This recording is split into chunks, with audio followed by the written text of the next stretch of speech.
Alright, welcome to the Blue Futon again. Chase Kentucky, of course, you know it.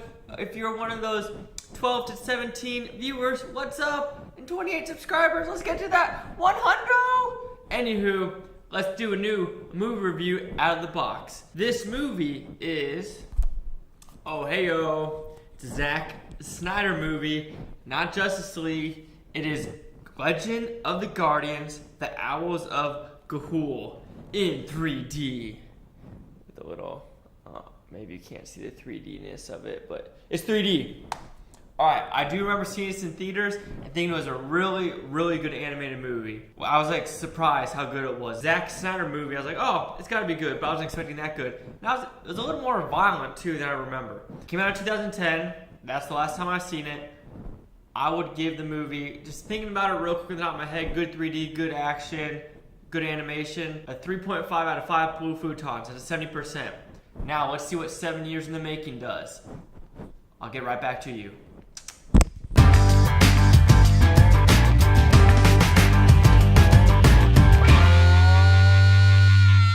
I just got done watching Legend of the Guardians in 3D, so you know what? Let's put the 3D glasses on.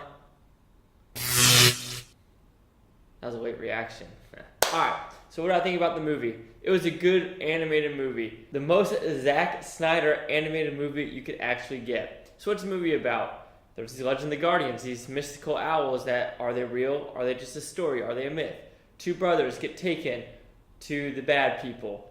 And then after that, they kind of split up because one's like, no, I want to be good. And one's like, no, being bad's the best thing can be. So as the whole morale clause, good versus evil, good has to find the Guardians while the bad brother stays and fights and gets ready for a big showdown at the end. It's an hour and 36-minute movie. Let's go with the positives. The positives with the movie. Gorgeous animation. I mean, absolutely stunning. Even 7 years later, it is still...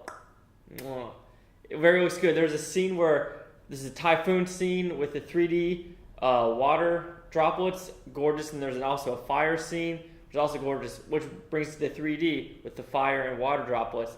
Absolutely fantastic. Even the beginning scene is like an in-depth shot of the stars and constellations. It's a really, really great animation, really, really great 3D. Shoot, I'll even do more 3D. Even the little specks of dust and the claws coming at you, like slow-mo claws.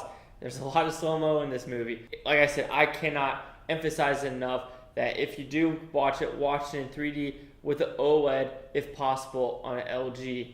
Sponsored by LG. No, I'm not. Maybe? Also, it felt like, literally, rewatching it, I was like, this is Lord of the Rings with owls. Literally, it was same atmosphere, same almost characters, and same feel of Lord of the Rings, but cartoon with owls. Now, this could be in the mixed category of good or bad. It's the pace of the movie. It is super fast paced. It literally is, you meet them.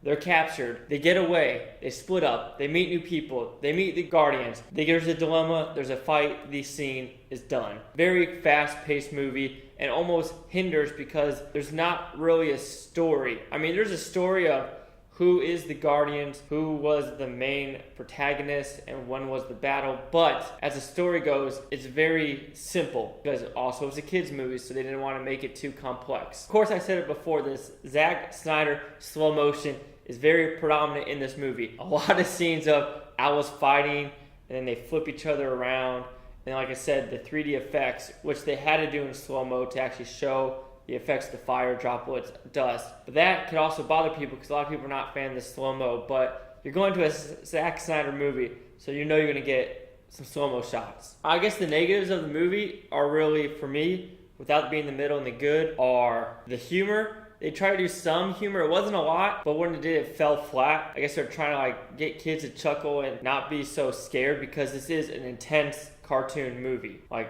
almost shockingly, like there's swords on their claws and you could tell like they're cutting off heads of bats. But yeah, there's death in this movie, and it can be frightening for younger viewers. And of course, with all movies, you have the potential of a sequel. This didn't get a sequel, so I'm guessing it didn't do that well in the box office. If I remember correctly on the top of my head, it didn't crack the 100 million, but of course it probably went over 100 worldwide. Did it crack the 200? I don't know. I don't think it did. Is there going to be a sequel? And of course, there is not going to be a sequel. So overall, what do I think of Legend of the Guardians? Fantastic animation. Just gorgeous looking. It's Zack Snyder slow-mo. I was kind of a fan of slow-mo. It was fast-paced, and it kept me interested. Flaws, some of the kids' humor. The atmosphere kind of felt copied, which of course, I mean, it literally did feel like Lord of the Rings. And then of course, rewatching it, I'm like, oh, this is 2010.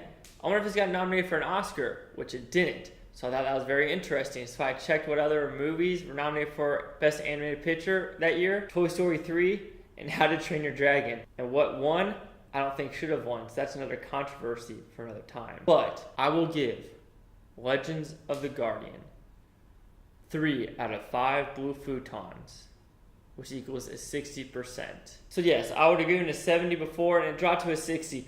I don't see me ever going below a 60 with this movie, honestly. Like I said, the animation holds up so well after 7 years. It's kind of shocking. Then you see these other ones like Norm of the North and The Nut Job, and you're like, that's today's day and age, and that animation looks garbage compared to 7 years ago. All right, so let's see what the critics and user scores gave Legends of the Guardian. Maybe I could find out that tagline at the same time. The Owls of Ga'Hoole.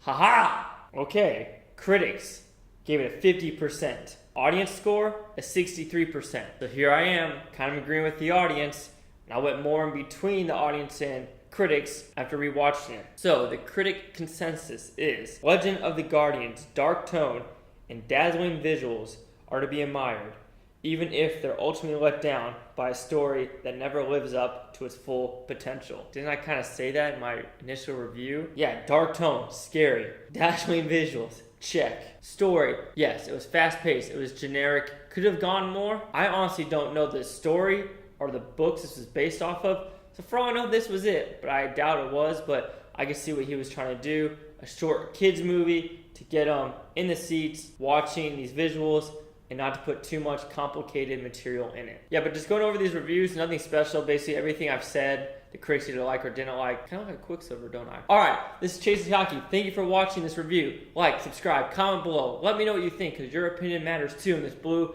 futon utopia, you blue futonians. Thank you for watching. And you know what? Caw-caw! That's a hawk. Ooh, ooh, ooh, ooh, ooh. God, that's dumb.